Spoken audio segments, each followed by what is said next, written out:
درود پاک پڑھنے کے بے شمار فضائل و برکات ہیں۔ بڑی مشہور حدیث ہے، اللہ کے نبی علیہ الصلوۃ والسلام فرماتے ہیں کہ جو جمعہ کے دن 200 بار درود پاک پڑھے، اللہ اس کے 200 برس کے گناہ معاف فرما دیتا ہے۔ تو یہ ہمیں غور کرنا ہے اور ہمیں جمعے کے دن کثرت سے درود پاک پڑھنا ہے۔ آئیے مل کر محبت کے ساتھ باواز بلند درود پاک پڑھ لیں۔ صلو علی الحبیب صلی اللہ تعالی علی محمد صلی اللہ علیہ وسلم۔ قرآن پاک کی وہ آیتیں جس میں رب کریم نے مومنوں سے براہ راست بات کی ہے، مسلمانوں سے براہ راست بات کی ہے اور فرمایا یا ایھا الذین آمنو، اے ایمان والو۔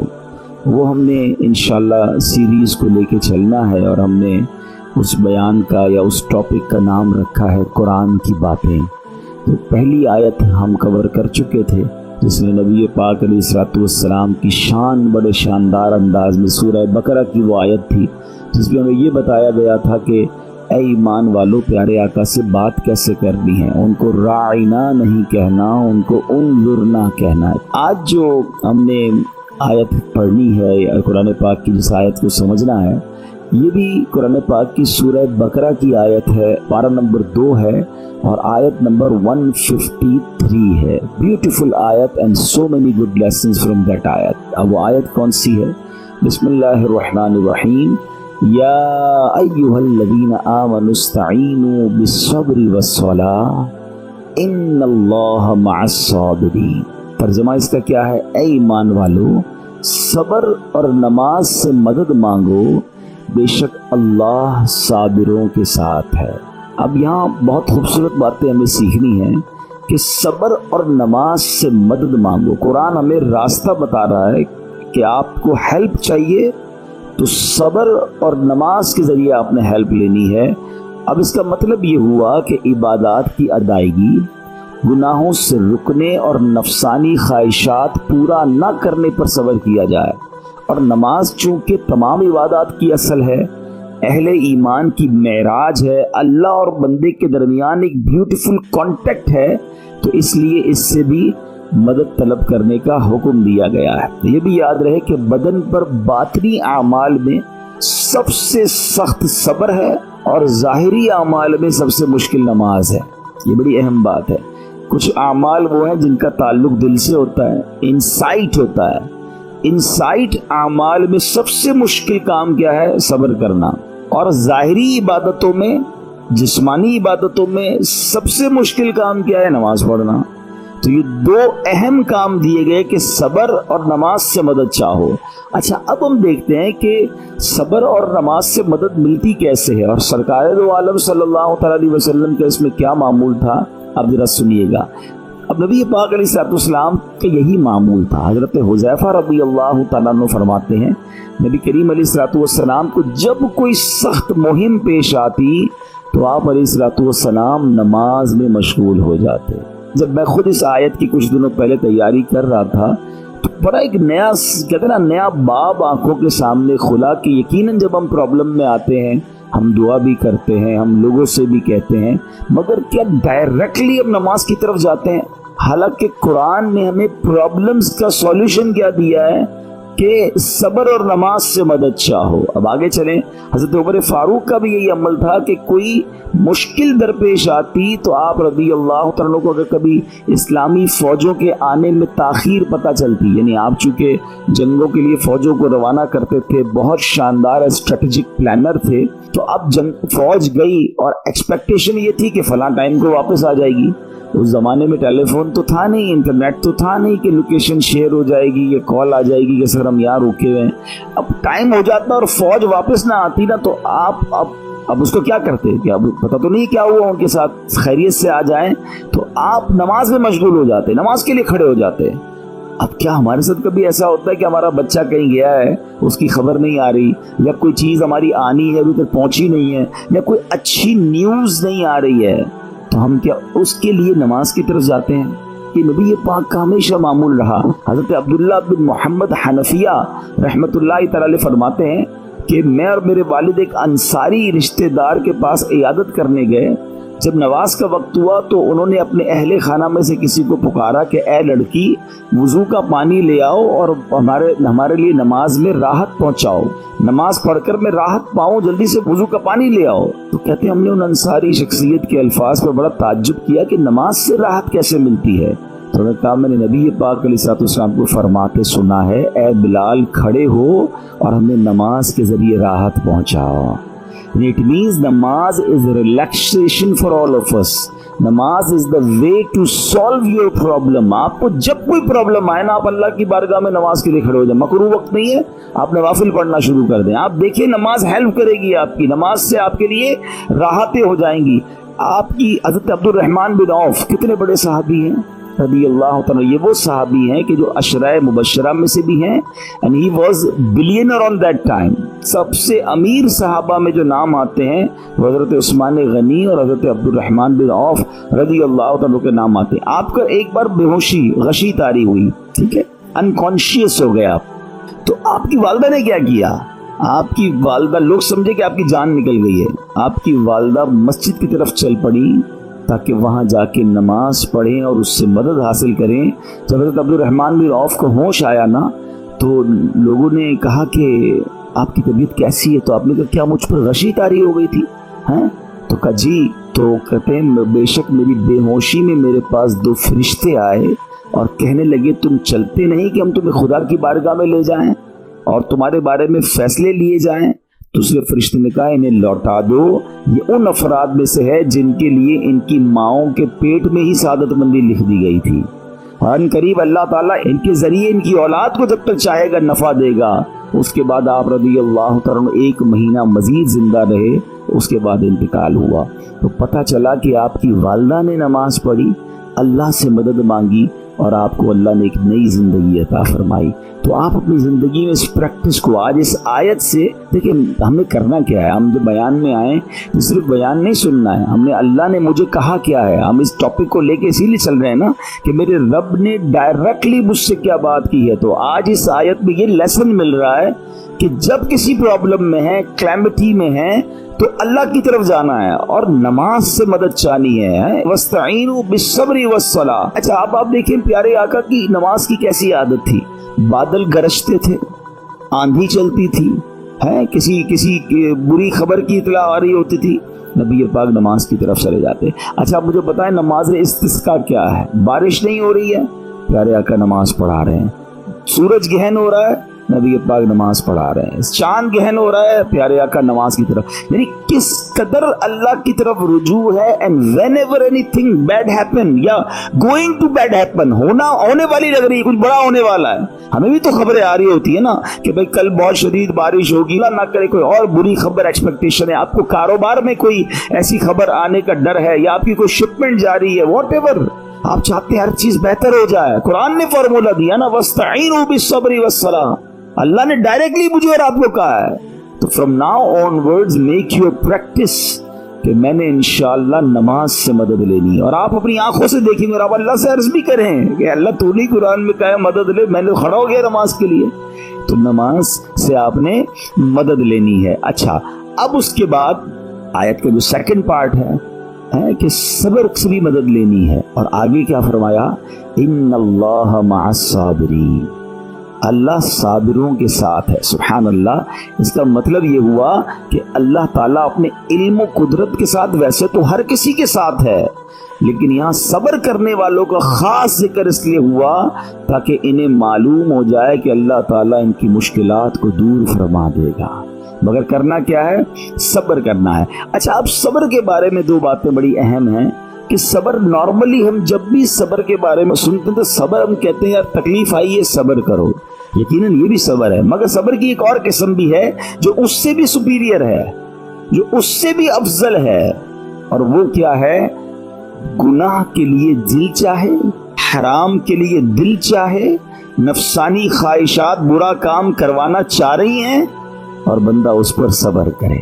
یہ صبر جو ہے نا یہ شریعت کو اور محمود ہے اور بڑا افضل ہے کہ انسان کو جی چاہے کہ فلاں گناہ کرنا ہے مگر وہ